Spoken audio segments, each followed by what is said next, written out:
The year is 1944. The place is a mountain in central Italy called Monte Cassino. It is raining shrapnel. A Polish soldier is climbing the slope in the middle of an active artillery battle. He is carrying a wooden crate of German-caliber ammunition that weighs around 100 pounds, and the crate is bigger than he is. He doesn't drop it. He doesn't flinch when a shell lands 20 feet away and covers him in dirt. He just keeps walking uphill, calm as a Sunday morning at your grandmother's house. His name is Corporal Wojtek. He is a bear. Not a nickname, not a mascot, not a metaphor, not a guy the other soldiers called the bear because he had a beard. An actual 6-foot brown bear with a Polish military ID number, a paybook, a ration card, and a rank of corporal. Welcome to a nature documentary about the only bear in recorded human history to officially enlist in a national army, fight literal Nazis, drink beer with British sailors, retire to a zoo in Scotland, and receive visits every week from grown men who spoke to him in Polish until the day he died. I'm your narrator. Bernie, please hold the boom microphone. The other end, Bernie. Bernie, don't put it in your mouth. This is the entire history of the bear who fought in World War II. Historically, fact number 1. Before we can talk about the bear, we have to talk about how the bear got a job. And to talk about that, we have to talk about what may be the worst multi-year forced road trip in modern human history. It's 1941. Germany has just betrayed the Soviet Union by invading it, which everyone on Earth except Stalin saw coming from about 6 countries away. Stalin, we are told, spent the first 2 days of the invasion sitting in his dacha refusing to speak to anyone, and then he got up and needed allies. And one of those allies was, by extreme historical inconvenience, a country he had personally helped Hitler invade 2 years earlier. That country is Poland. Stalin, being Stalin, had already deported around 1 million Polish civilians and soldiers to Siberian labor camps. Stalin had also, in 1940, quietly executed around 22,000 Polish officers, priests, professors, and doctors in a forest outside of a place called Katyn. We don't know that yet because Stalin will keep denying it until 1990, but it's happening. He now needed to undeport the survivors, quickly, quietly, and without making eye contact about the 22,000. This is called the Sikorsky-Maysky Agreement. The name sounds like a law firm, and it functioned like a hostage release.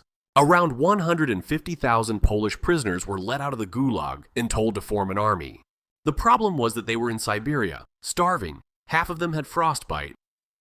And the nearest friendly British general was about 3,000 miles away in Iran. So they walked. I'm going to say that again because it sounds like a joke. They walked to Iran. Through the Caucasus Mountains, through Uzbekistan, through Turkmenistan, wearing rags, eating snow, burying their friends along the way. Bernie is holding up a sign. Bernie. What does the sign say? It says sad. Yes, Bernie, this part is sad. We call this force Anders' Army, named after General Ladislav Anders, who was the commanding officer and also a guy who had personally survived a Soviet prison in Lubyanka where he was interrogated by, and I'm quoting the historical record here, being punched a lot. Anders reached Iran in early 1942 with the first wave of his surviving men, and somewhere between 40 and 80,000 of the deportees had already died on the walk. The survivors were placed under British command, fed, given uniforms, and given actual functioning boots. And they were about to be shipped through the Middle East to fight in Italy, which is where our documentary crew locates the first specimen. Not the bear yet. A small Iranian boy standing on the side of a mountain road in the north of what is now Iran, holding a burlap sack. Bernie, roll camera. Not that direction, Bernie. The Iranian boy has a bear cub in the sack, and the bear cub is roughly the size of a house cat. His mother has been shot by hunters, and the boy is trying to sell the cub for food because it's 1942, there is a global war on, and a bear cub does not fit inside a small child's economic plan. A young Polish woman named Irina Bokiewicz sees the boy. Irina is a refugee. She is 18 years old. She has walked from a labor camp in the Soviet Union to a mountain road in Persia, and she has lost family members she will never see again. She looks at the bear cub. She trades some canned food and a Swiss Army knife for him. She names him Wojtek, which is a Polish name meaning roughly happy warrior. She gives Wojtek to a group of Polish soldiers who are traveling in the same direction as her convoy, and one of these soldiers is a shy 19-year-old private named Peter Prendis. Peter is now, effectively, a single father to a bear. Peter didn't sign up for this. Peter signed up to shoot Nazis, and Peter's mother is not going to be pleased about this development. Bernie, are you taking notes on this parenting arrangement? Bernie is asleep in the equipment bag. Fine. The soldiers feed Wojtek diluted condensed milk from an empty vodka bottle with a rag stretched over the top like a nipple. And Wojtek imprints on the vodka bottle in a way that will become relevant later. The unit moves west, through Iraq, then Syria, then Palestine. Wojtek grows. By the time they reach Palestine, he is the size of a large dog, and by the time they reach Egypt, he is the size of a small car. He learns to march with the men. He learns to salute by raising a paw. He learns to wrestle, but gently, because he understands the humans are made of tissue paper compared to him. There is a documented photographic evidence of Wojtek wrestling with 3 men at once and pinning all of them. There is also documented photographic evidence of Wojtek riding in the passenger seat of a Jeep, looking out the window like a golden retriever. There is documented photographic evidence of Wojtek sitting on the hood of an American military truck, and the American driver did not ask him to be there. The American driver was told, by the Polish translator, that this was now his problem. Wojtek also develops a habit of stealing, small items mostly, cigarettes, fruit, soap. At a camp in Palestine, he stole a woman's laundry off a clothesline. Multiple articles of woman's laundry, actually. He carried them to a tree and sat there holding them, looking, and I'm reading from a memoir here, extremely pleased with himself. The woman came to the Polish officers to complain, and the Polish officers, having no idea how to explain this diplomatically, gave her a chicken. Wojtek also develops friendships with dogs. Local street dogs in Iraq and Syria would follow the unit around, and Wojtek would play with them like a very large, very confused older brother. There is a specific dog in Jerusalem that Wojtek became so attached to that when the unit had to leave, the dog followed the trucks for 6 kilometers before giving up. Peter Prentice wrote about that dog in a letter and said, quote, Wojtek did not eat that day. He also learns to drink beer. The soldiers give him 1 beer as a joke. Wojtek discovers he likes beer, and Wojtek starts requesting beer. He drinks it out of the bottle by holding it in both paws and tilting his head back like a frat boy at a college football tailgate. He is served 2 bottles per day, and he eventually learns to open his own bottles by pulling the caps off with his teeth. The soldiers, at one point, tried to lock the beer supply in a wooden crate. So Wojtek broke into the crate. The soldiers tried a metal footlocker, so Wojtek broke into the footlocker. The soldiers gave up. Bernie is taking notes. Bernie, don't take notes on how to break into beer. He also picks up smoking, well, not smoking exactly. He steals lit cigarettes from soldiers and eats them. Sometimes he holds them in his mouth like he's Humphrey Bogart, then eats them. Nobody could figure out how to explain to the bear that this was not what cigarettes were for. He also develops an addiction to showers. I'm being serious. At the camp in Kirkuk in modern-day Iraq, Wojtek discovered the field showers, learned to turn the water on, and would stand under the shower for hours. He drained the entire water supply of the camp on at least one occasion, and soldiers had to stand guard on the shower to keep the bear out, which is how, on one memorable night, Wojtek saved the entire depot from an armed thief. An Arab spy or thief, depending on which soldier is telling the story, snuck into the ammunition depot at night, and he picked the wrong shower to hide in. Wojtek walked into the shower to relax after a long day of being a bear, and he found a man in his spot. Wojtek roared. The thief, understandably, made some choices. He was arrested, and some sources say he had a heart attack. Some sources say he just gave up. Either way, Wojtek received an extra beer that night, which he had earned as a functioning member of the Polish 2nd Corps security team. The unit adopts Wojtek as their official mascot, and they stitch a patch onto their uniforms showing a bear carrying an artillery shell. Bernie has woken up, and Bernie has questions. Does the bear get paid? No, Bernie, the bear doesn't get paid. Does the bear have health insurance? No, Bernie. Does the bear get a lunch break? Bernie, please put the microphone down. Historically, fact number 2.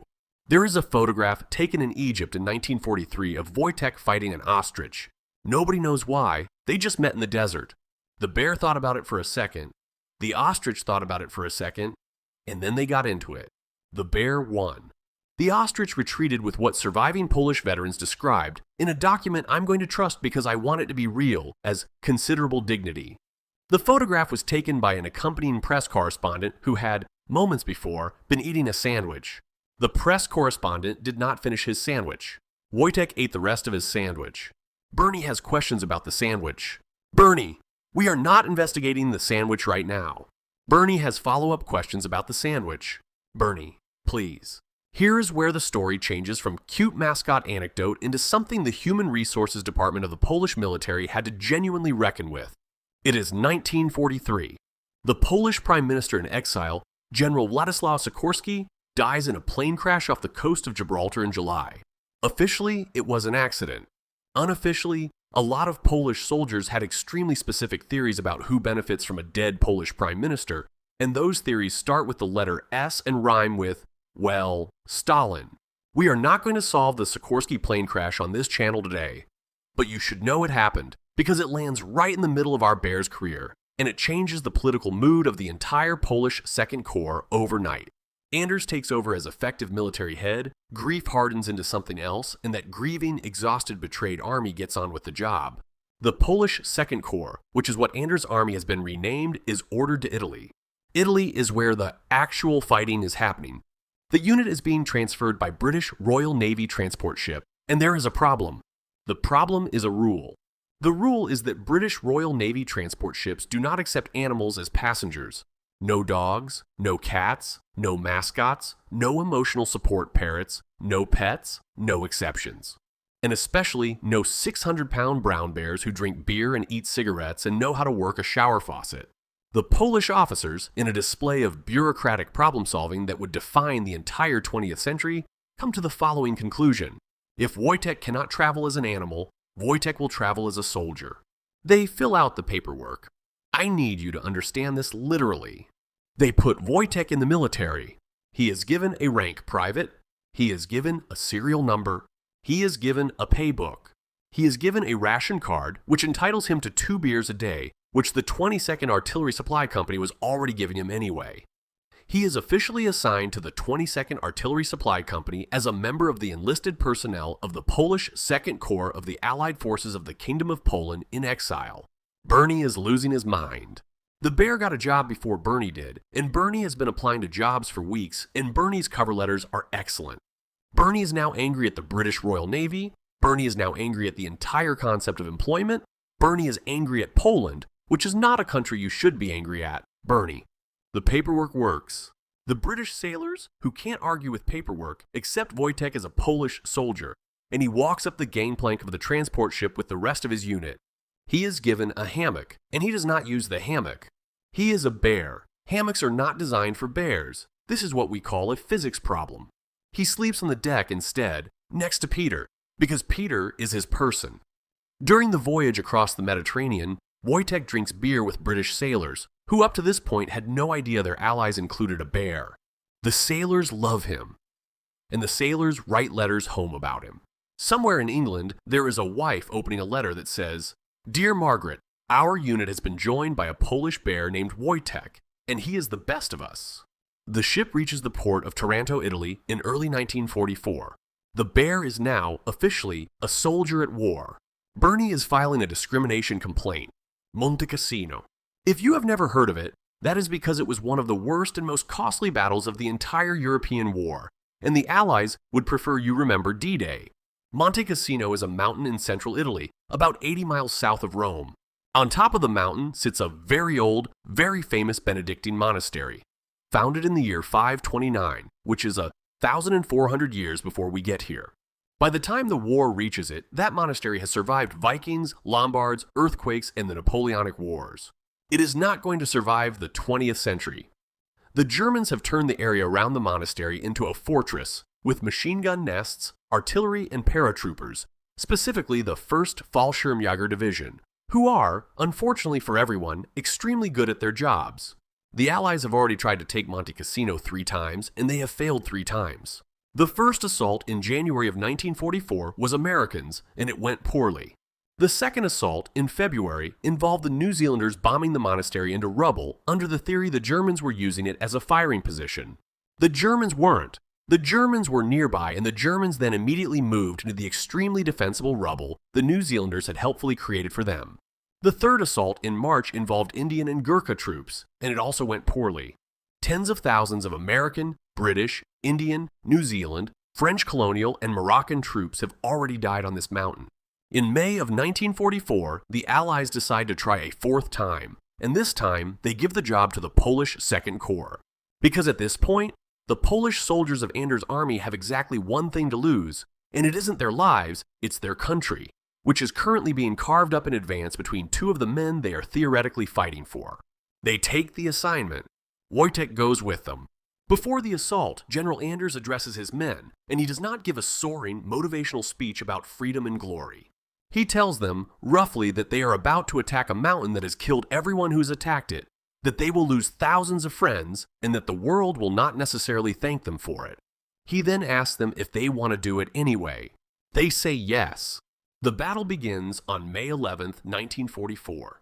The Polish position is on the exposed slope of the mountain, in the sector called .593, and they are under constant German artillery fire and mortar fire, and occasionally sniper fire. Their job is to feed shells to their own artillery, which is answering the German guns, which means running boxes of ammunition uphill in the open while people are actively trying to kill you. Each crate of shells weighs around 100 pounds, and soldiers can carry one at a time, two if they are trying to impress someone. Wojtek watches the men doing this for about a day. Then Wojtek stands up. He walks over to the ammunition truck, picks up a crate, walks up the hill, and hands the crate to the artillery crew. He walks back down the hill and picks up another crate. For 4 days, Wojtek carries artillery shells up the slope of Monte Cassino under German fire, and he doesn't drop a single one. He also, at one point, carries a mortar round, and he also, according to one soldier's memoir, carries a wounded man on his back for about 20 meters before a stretcher team arrived. That last one is not in every source. Some historians think it was invented later. Some historians think it happened. Bernie thinks it happened. I'm going to side with Bernie on this one. Bears are, physiologically, extremely good at carrying heavy things up hills, but this is not the point. The point is that he chose to. Nobody trained him. Nobody ordered him. He watched his friends struggling and he decided to help. A Polish officer, seeing this, would later write that the bear seemed to understand exactly what was happening around him. Whether that's true or a war story that grew a little in the retelling doesn't really matter now, because on May 18, 1944, the Polish Second Corps of Anders' army did what 3 Allied armies had failed to do. They took Monte Cassino. The German paratroopers who survived retreated north toward Rome, and the Polish flag, sewn together from the shirt of a dead friend, was raised over the ruined monastery. Polish casualties were massive. Around 1,000 soldiers died on the mountain, and around 3,000 were wounded. But they won. And somewhere in the wreckage of the summit, a brown bear sat on a supply crate, tired, sooty, and very much alive. Bernie is crying. Bernie has never met Wojtek. Bernie is crying about a bear who died in 1963. I know Bernie. Yeah, buddy. I know. After the battle, the 22nd Artillery Supply Company changes its official insignia, and the new patch shows a bear standing on 2 legs, carrying an artillery shell. Every soldier in the company wears it on their shoulder for the rest of the war. Wojtek is promoted from private to corporal. I want you to sit with that for a second. A promotion, an actual promotion for a bear, signed off in writing by the Polish chain of command. He is now technically outranking any human private in the company. He continues to serve for the rest of the Italian campaign, through Ancona, through the Gothic Line, up the peninsula to Bologna. He drinks his 2 beers a day, eats cigarettes, wrestles with the men, and steals apples from local Italian orchards, which the men then have to apologize for. He is, briefly and gloriously, the strangest and most beloved soldier in the entire European theater. Historically, fact number 3. Then the war ends. And this is where the story stops being funny. In May of 1945, Germany surrenders. The Polish Second Corps has fought its way up the entire Italian peninsula. They have done everything asked of them and more, and now they can go home.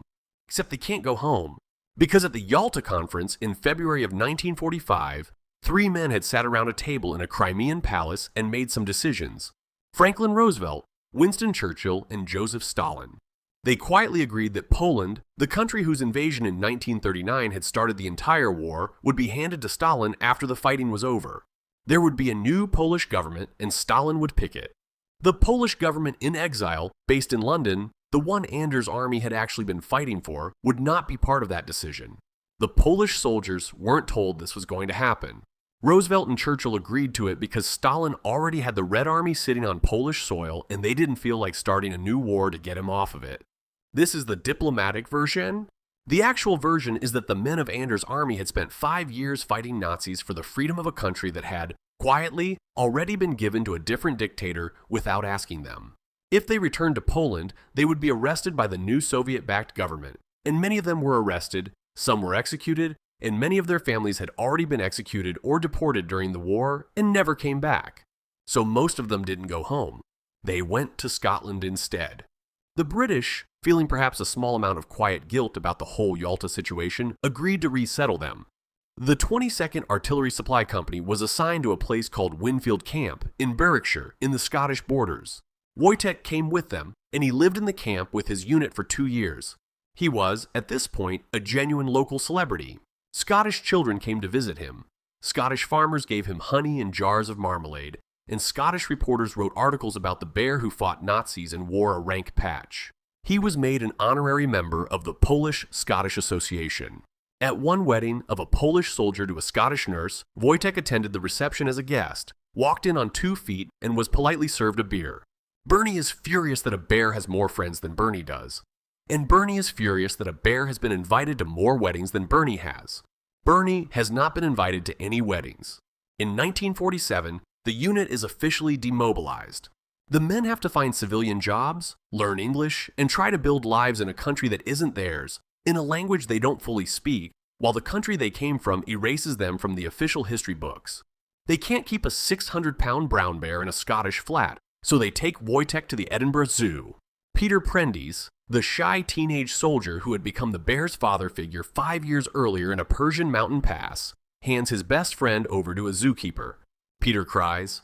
Wojtek doesn't understand what is happening, and Wojtek looks for Peter for a long time after Peter leaves. Wojtek lives at the Edinburgh Zoo for the next 16 years. Polish veterans visit him constantly. They come alone, they come in groups, they come with their new British wives and their new British children, who they explain the bear to in 2 languages. They stand at the fence and they speak to him in Polish. And here is the part I want you to actually hear. Wojtek responds to Polish. His ears perk up, he walks to the front of the enclosure, and he stands up on his hind legs when he hears the language he grew up with, spoken by the men he grew up with. The veterans throw him cigarettes over the fence, and he catches them and eats them, because that is what he has always done with cigarettes. The zookeepers officially disapprove of the cigarette thing, but unofficially they know they can't stop it, and they know why it happens, and they don't have the heart to make it stop. There is a specific keeper at the Edinburgh Zoo named Jim who learns to say a few phrases in Polish so that Wojtek will come inside at night.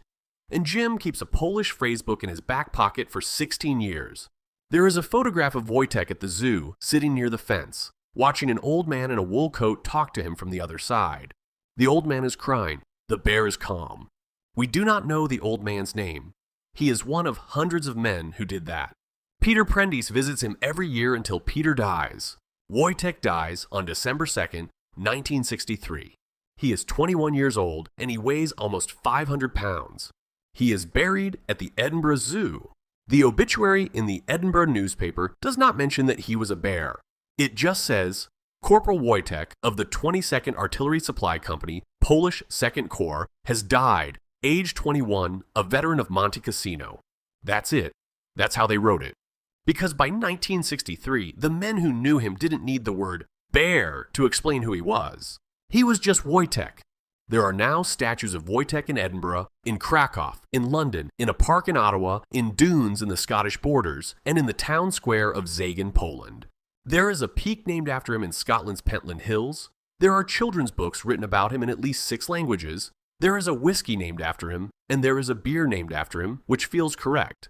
And every year on the anniversary of his death, elderly Polish men and their children and their grandchildren visit those statues and leave beer bottles and unlit cigarettes at the base of them. Modern parallel time. Every corporation on Earth loves to talk about team culture and employee of the month, and putting a golden retriever on the company Instagram and bring your dog to work day. None of them are ever going to match a bunch of exiled Polish artillerymen who unionized a bear into the military so that their pet could get on the boat with them. That's the ceiling. That's the peak of workplace culture. Everyone else is playing for a distant second place. Also, the country that fought the hardest in Europe, that lost the highest percentage of its population in the war, that broke the Enigma code before anyone else, that flew for the Battle of Britain, and that produced the only bear soldier in modern military history was quietly handed to Stalin at Yalta by 2 of the Allies who are still, to this day, generally described as the good guys. The Polish veterans of Anders' army did not receive an invitation to the Allied Victory Parade in London in 1946. The British government explicitly asked them not to come, because Stalin might get upset. 25 countries were invited to march, some of them had barely fought. Poland, which had been the first country invaded, had the fourth largest Allied army and had produced the men, and the bear who took Monte Cassino was not one of them. The Polish exile government heard about it from the newspapers. The British Prime Minister at the time, by the way, was no longer Churchill, it was Clement Attlee. But Churchill, who was in opposition, also did not raise any real objection. Some Polish veterans were watching the parade from the sidewalks in London, wearing their old Anders Army uniforms, and they were not allowed in the parade route. There is a photograph. I'm not going to describe it. Go look at it yourself. Draw your own conclusions. Bernie has drawn his conclusions. Bernie has drawn them in crayon. They are not politically balanced. The documentary crew is packing up, the equipment is being loaded, and Bernie is nowhere to be seen. Bernie, we're leaving. Bernie. There is a rustling behind me, and I turn around. Bernie is wearing a full bear costume. It is homemade, it is slightly the wrong shape, the ears are stapled on, and the nose is a black sock. Bernie is standing next to the neighbor's cat, and the cat is wearing a tiny paper hat with the word private written on it in marker. Bernie, what is this? Bernie has founded his own military unit. It is called Bernie's Army. It currently has 2 members, Bernie and the cat. The cat has not consented to this, and the cat has not signed any paperwork. Bernie is now saluting, and the cat is trying to leave. Bernie, please give the neighbor's cat back. Next time on this channel, we are covering the animal that outranked Wojtek, an American warhorse who fought in Korea, drank Coca-Cola, ate a scrambled egg for breakfast every morning, and technically achieved the rank of Staff Sergeant in the United States Marine Corps. Her name was Sergeant Reckless. Yes, that was her actual rank, and yes, she was actually a horse. She has her own statue at the Marine Corps Museum in Virginia. She was awarded 2 Purple Hearts, and she once made 51 solo trips up a mountain in one day under fire, carrying artillery shells. Yes, the parallels are intentional. Yes, the Marines definitely knew about Wojtek when they promoted her, and no, they will not admit it. Subscribe so you don't miss it. Join the channel membership to get access to Bernie's Army recruitment videos, which are, on the record, terrible, and which Bernie insisted we make available anyway. The neighbor's cat has escaped, Bernie is chasing the neighbor's cat, and Bernie is now the only member of Bernie's army. That is the entire history of the bear who fought in World War II. Historically, fact number 1. Over and out.